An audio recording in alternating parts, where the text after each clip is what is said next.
ये कहानी शुरू होती है आज से कई सौ साल पहले, यानी कि सन 1556 में, जहाँ पर डॉन नाम के एक स्पेनिश आदमी को दिखाया जाता है जो अपने आदमियों के साथ साउथ अफ्रीका के जंगल में जादुई पेड़ ढूंढ रहा होता है, क्योंकि उसका जो फूल है वो किसी भी तरह के बीमारी को या किसी भी तरह के श्राप को हमेशा के लिए खत्म कर सकता है। डॉन से पहले भी लोग इस फूल को, इस पेड़ को ढूंढने के लिए इस जंगल में आए, लेकिन सारे के सारे मारे गए। और अब डॉन और उसके साथियों के ऊपर इस जंगल के पेड़ हमला कर देते हैं, सबको अपने कब्जे में ले लेते हैं। और जब वो मरने वाले होते हैं तो यहाँ के कबीले के लोग आ जाते हैं। डॉन उनसे मदद मांगता है और वो उसकी मदद करते हैं। इसके बाद डॉन और उसके सभी साथियों को उस जादुई पेड़ के फूल से कबीले वाले लोग सही कर देते हैं। अब डॉन को यह बात पता चल जाती है कि इन्हें इस पेड़ के लोकेशन का पता है, इसलिए डॉन उनसे इस फूल का, इस पेड़ का पता पूछता है, लेकिन कबीले वाले लोग उसे बताने से मना कर देते हैं। दरअसल कबीले के सरदार के गले में एक की होती है जिसे डॉन उससे मांगता है, जो उस पेड़ तक पहुंचने की है। पर कबीले का सरदार जब मना कर देता है तो डॉन अपने साथियों के साथ मिलकर सभी लोगों को मार देता है,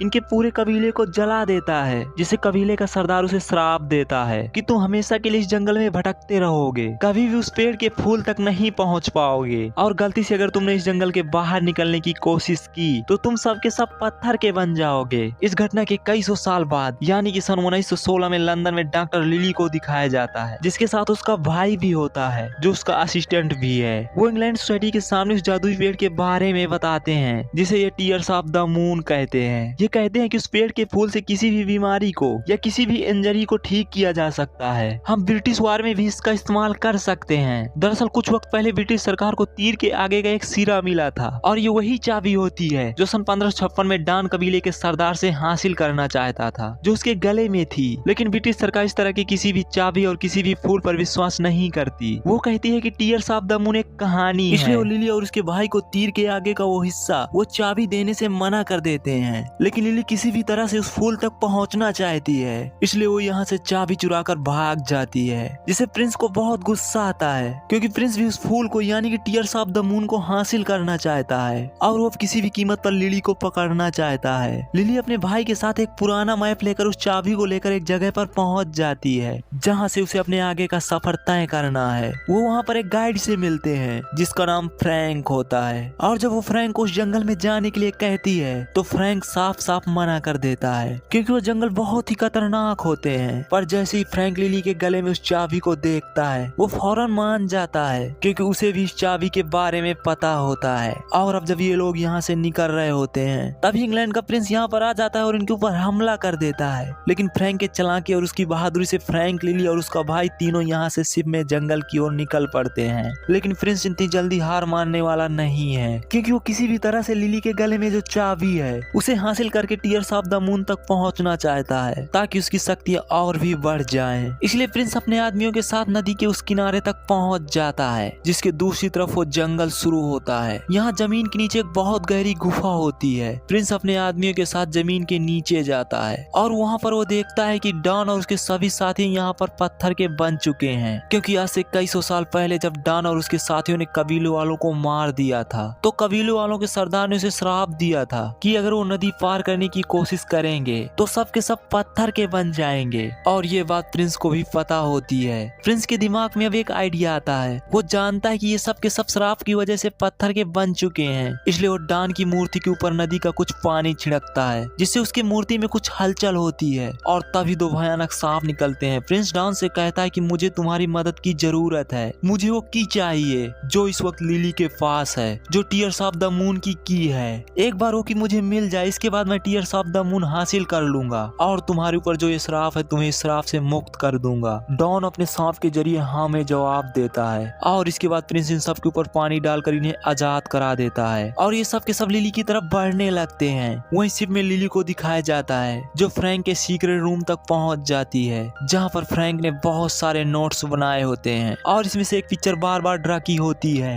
और यह picture tears of the moon की है, जिसे देखने के बाद वो समझ जाती है कि फ्रैंक भी टीयर्स ऑफ द मून तक पहुंचना चाहता है। वो उन्हें गाइड नहीं कर रहा बल्कि उनके जरिए टीयर्स ऑफ द मून तक पहुंचना चाहता है। अब यहाँ पर फ्रैंक भी आ जाता है। फ्रैंक कहता है कि मैं इसे नहीं ढूंढ रहा, मैं कई सौ सालों तक इसे ढूंढता रहा, लेकिन मुझे ये नहीं मिला। लेकिन लिली इससे कहती है कि अब हम इसे हासिल कर सकते हैं, क्योंकि मेरे पास टीयर्स ऑफ द मून की है। पर इससे पहले कि ये लोग आगे कुछ बात करते इन्हें बहुत सारे यहाँ के जंगली लोग घेर लेते हैं और वो लिली को बांध देते हैं। पर फ्रैंक उनकी भाषा आती है। फ्रैंक उनकी भाषा में उनसे बात करता है। लिली पूछती है कि तुम क्या कह रहे हो। फ्रैंक कहता है कि मैं इनसे कह रहा हूँ कि तुम मुझे पकड़ लो और लिली और उसके भाई को छोड़ दो। इनका कोई भी कसूर नहीं है, लेकिन ये लोग कह रहे हैं कि हमें वो चाबी चाहिए, तभी हम तुम्हें जाने देंगे। पर लिली किसी भी कीमत पर चाबी नहीं देना चाहती। वो अपने बंधे हुए हाथों को खोलकर कबीले के सरदार पर हमला करने ही वाली होती है कि वो अपना मुखौटा खोलती है और बताती है कि फ्रैंक उन्हें पहले से जानता है। उसी के कहने पर उन्होंने ऐसा किया है। लिली समझ जाती है कि फ्रैंक उसे धोखा दे रहा है, इसलिए वो उसे एक थप्पड़ मारती है। अब यहाँ पर जो कबीले की लीडर होती है वो लिली के गले में चाबी के निशान से समझाती है कि किस तरह से वो टीयर्स ऑफ द मून तक पहुँच सकती है। साथ ही ये भी बताती है कि ये फूल कुछ ही पलों के लिए खिलता है, वो भी उस रात को जब ब्लड मून निकलता है। और अब लिली फैसला करती है कि आगे का सफर वो अकेली तय करेगी। फ्रैंक उसे समझाने की कोशिश करता है कि तुम्हारे साथ तुम्हारा भाई भी है, तुम्हें अकेले नहीं जाना चाहिए क्योंकि ये रास्ते बहुत ही खतरनाक हैं। पर लिली अब तय कर चुकी है कि वो अकेली जाएगी। पर इससे पहले वो यहाँ से अकेली निकलती, यहाँ पर डॉन और उसके सभी साथी आ चुके हैं जिन्हें प्रिंस ने लिली के पास भेजा है ताकि ये लोग लिली के टीयर्स ऑफ द मून की हासिल कर सके। डॉन यहाँ पर बहुत ही खतरनाक दिख रहा होता है, बल्कि वो एक तरह के ज़ॉम्बी हैं। उसके साथी भी वैसे ही होते हैं। अब ये सब के सब लिली के ऊपर हमला कर देते हैं, लेकिन फ्रैंक लिली की मदद करता है। वो एक रस्सी के सहारे उसे पेड़ पर ले जाता है जहाँ पर डॉन के साथी इन पर हमला करते हैं। लेकिन फ्रैंक बड़ी बहादुरी से इन सब का सामना करता है। पर किसी तरह से डॉन का साथी लिली के गले से चाबी निकाल लेता है और डॉन को दे देता है। इसके बाद फ्रैंक डॉन के पास जाता है, जिससे डॉन और फ्रैंक के बीच घमासान लड़ाई होती है। चाबी इस वक्त डॉन के सांप के मुंह में होती है। फ्रैंक किसी भी तरह से उसके सांप को पकड़कर उसे चाबी हासिल कर लेता है और तभी डॉन अपनी तलवार से फ्रैंक के दिल में हमला कर देता है। वो ऊपर से जब नीचे गिर रहा होता है तो चाबी को लिली के तरफ फेंक देता है। लिली चाबी को पकड़ लेती है, लेकिन उसे फ्रैंक की मौत का बहुत दुख होता है क्योंकि फ्रैंक की जान इन्हीं की मदद करने की वजह से गई होती है। अब यहाँ पर जो कबीले की सरदार होती है वो लिली को कहती है कि तुम नदी के उस पार चली जाओ, वहाँ पर कोई भी तुम तक नहीं पहुँच पाएगा। लिली अब नदी की दूसरी तरफ पहुँच जाती है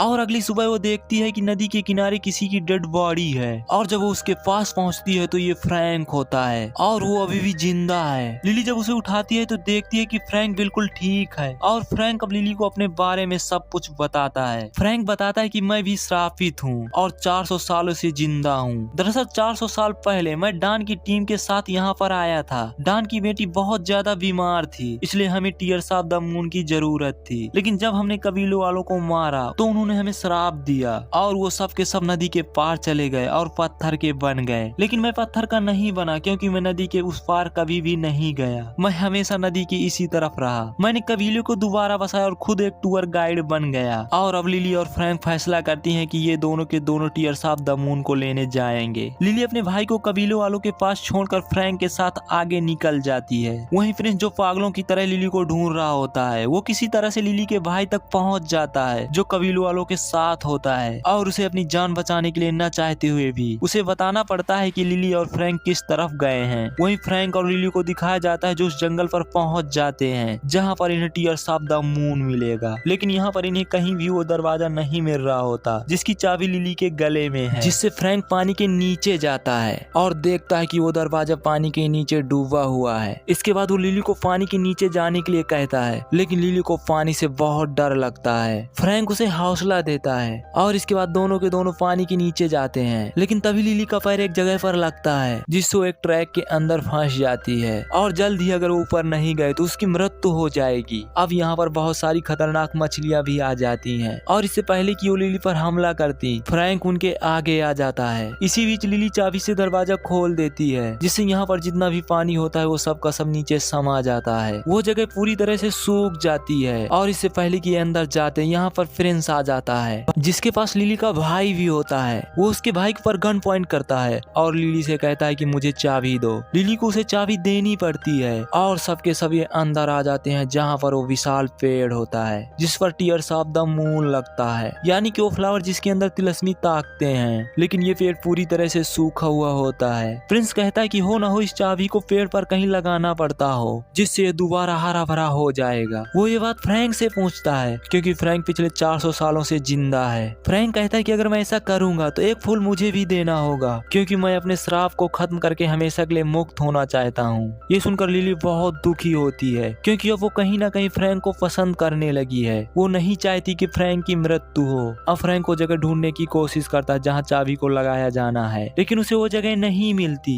और वो ये बात लिली से पूछता है। लिली कहती है कि अगर मैं बताऊंगी तो एक फूल मुझे भी देना होगा, जिस पर प्रिंस कहता है कि फूल एक ही मिलेगा, ये तुम दोनों को तय करना होगा कि वो फूल कौन रखेगा। फ्रैंक लिली से कहता है कि ये फूल तुम रख लेना, लेकिन मुझे आजाद करवा देना, मैं 400 सालों से इस दुनिया में थक चुका हूँ। लिली कहती है कि ठीक है, लेकिन अब लिली को भी वो जगह नहीं मिल रही होती जहाँ पर चाबी को लगाना है, और अगर जल्दी इन्होंने चाबी को सही जगह पर नहीं लगाया तो ब्लड मून पूरी तरह से खत्म हो जाएगा। और इसके बाद इन्होंने चाबी लगाई भी तो इस पेड़ पर फूल नहीं खिलेंगे, जो उसे कबीले की लीडर ने कही थी। उसने कहा था कि इस चाबी के अंदर सांप का दिल है, और जब उस चाबी को तोड़ती है तो उसके अंदर एक चमकदार नगीना मिलता है जो कि दिल की धड़कन की तरह होता है, और वो उसे यहाँ पर बनी एक सांप की आकृति के दिल की जगह पर रख देती है। और जैसे ही वो ऐसा करती है तो पूरा का पूरा पेड़ चमकना शुरू हो जाता है, इस पर फूल भी खिल जाते हैं। ये देखकर प्रिंस बहुत खुश होता है। उसके मन में यही होता है कि वो सारे के सारे फूल लेकर यहाँ से निकल जाए, लेकिन तभी फ्रैंक उसके आदमियों पर हमला कर देता है और वहीं लिली को दिखाया जाता है जो रस्सी के सहारे पेड़ के ऊपर चली जाती है। पर अब ब्लड मून खत्म होने वाला है, और जैसे ही वो फूल तक पहुँचती है तो सारे फूल विलुप्त होने लगते हैं। पर वो फूल के एक पत्ती को तोड़ लेती है, और अब वही एक फूल की पत्ती है जो इनके पास है। उसके पास प्रिंस आ जाता है। वो कहता है कि ये फूल मुझे दे दो, लेकिन लिली उस फूल को नीचे फेंक देती है, जिसे फ्रैंक पकड़ लेता है। अब यहाँ पर डॉन और उसके साथी भी आ चुके होते हैं, जो सब के सब ज़ॉम्बीज हैं। वो लिली के ऊपर हमला करना चाहते हैं, लेकिन तभी फ्रैंक उन्हें वो फूल की पत्ती दिखाता है। उसे देखकर डॉन और उसके साथी सभी उसके पीछे जाने लगते हैं। फ्रैंक लिली के भाई को अपनी बोट से उतारकर खुद बोट लेकर यहाँ से निकल जाता है। वहीं प्रिंस को दिखाया जाता है जो उनके पीछे जाना चाहता है, लेकिन उसके ऊपर एक बड़ा सा पत्थर गिरता है जिससे उसकी मृत्यु हो जाती है। अब लिली अपने भाई के पास जाती